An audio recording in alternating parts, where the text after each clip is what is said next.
নমস্কার। শুরু হচ্ছে জাতীয় নাট্য বিদ্যালয়ের আয়োজনে ভারত রঙ্গ মহোৎসবে বিশ্ব জনরঙ্গে সুন্দরমের নিবেদন নাটক পঞ্চম বেদ। অনুবাদ শ্রী মলয় ঘোষ।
এবার আমরা যা শিখেছি তা আমাদের অনুশীলন করতে হবে।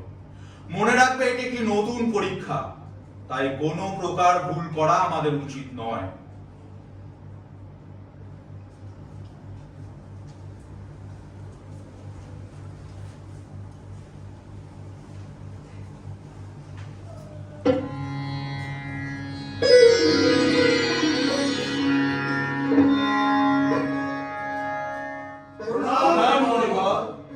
সর্বদা দয়ালু হও।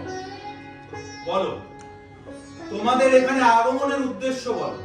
মণিবর, আপনি নাট্যশাস্ত্র লেখার পর থেকেই আমাদের মনে অনেক প্রশ্নের উদয় হয়েছে। সেই সব প্রশ্নের উত্তরগুলির সন্ধানে আমরা আপনার কাছে এসেছি। বলো, তোমাদের সকলের প্রশ্নগুলিকে এখানে উত্থাপন করো।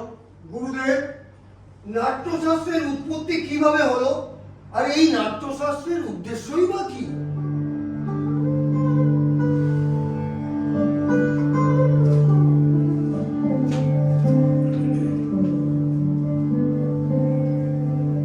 তুমি খুব ভালো প্রশ্ন করেছো।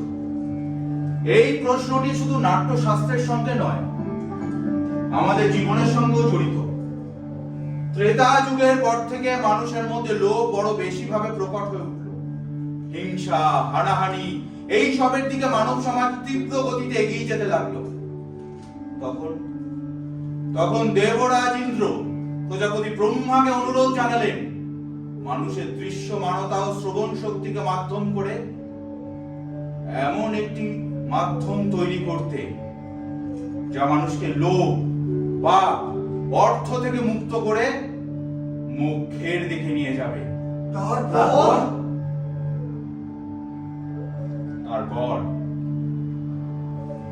তারপর দেবরাজ ইন্দ্রের অনুরোধে প্রজাপতি ব্রহ্মা তৈরি করলেন নাট্যবেদ। আর সেই নাট্যবেদেরই প্রায়োগিক দিক হলো এই নাট্যশাস্ত্র। সাধু সাধু।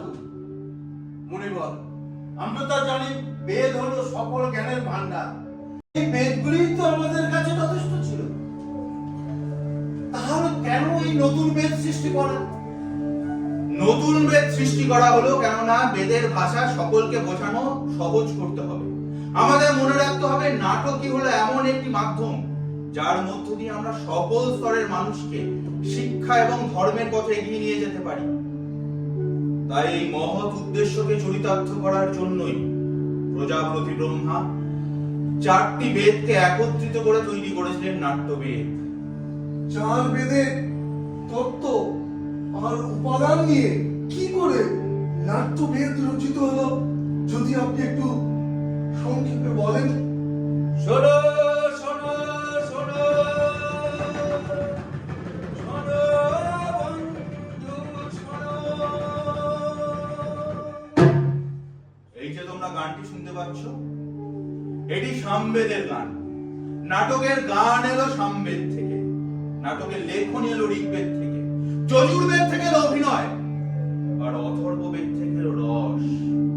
সুতরাং 4টি বেদের সমন্বয়েই তৈরি হলো নাট্যবেদ। গুরুদেব, আরেকটি প্রশ্ন, কেবল দেবতাদের জন্যই কি নাটক তৈরি হয়? না না, তা নয়। রাক্ষসরা প্রজাপতি ব্রহ্মার প্রতি এই একই সন্দেহ প্রকাশ করেছিল। আসলে দেবতা, দানব, মানুষ, রাক্ষস সবাই নাটক করতে পারে। নাটকের মধ্যে সকল আচার লুকিয়ে আছে। এই নাটক 4টি পৃথিবীর সমন্বয় ঘটাতে সক্ষম।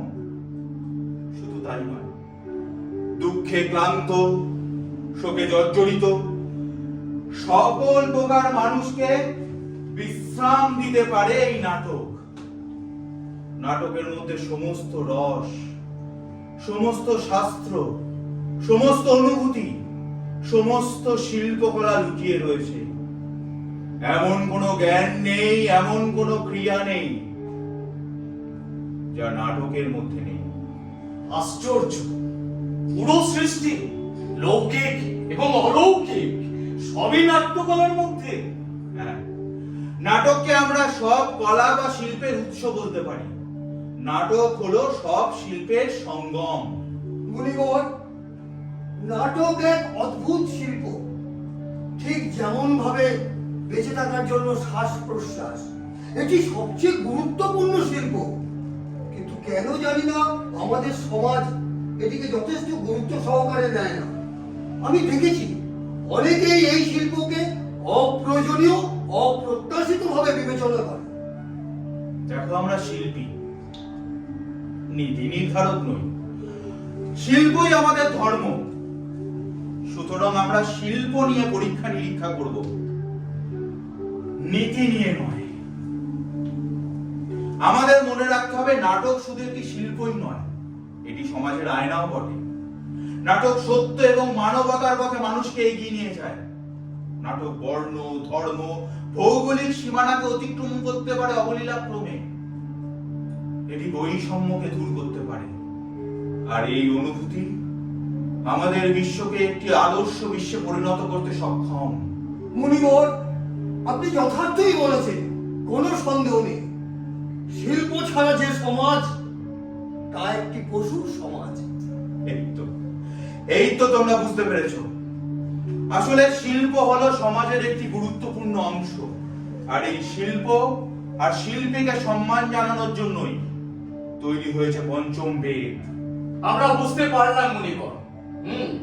পঞ্চম বেদ সমস্ত বেদের জ্ঞান নিয়ে তৈরি। শোনো শোনো শোনো শোনো বন্ধু শোনো। তাপস বৃন্দ, আমাদের নাট্য শিল্পীরা তোমাদের স্বাগত জানাতে প্রস্তুত। তারা তোমাদেরই জন্য অপেক্ষা করছে।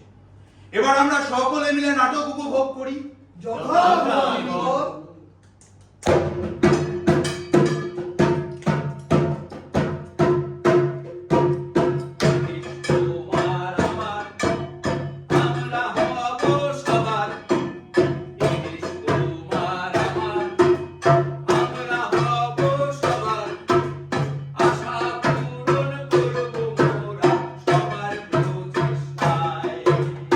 আশা পূরণ করব মোরা সবার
শেষ হলো আমাদের নাটক পঞ্চম বেদ।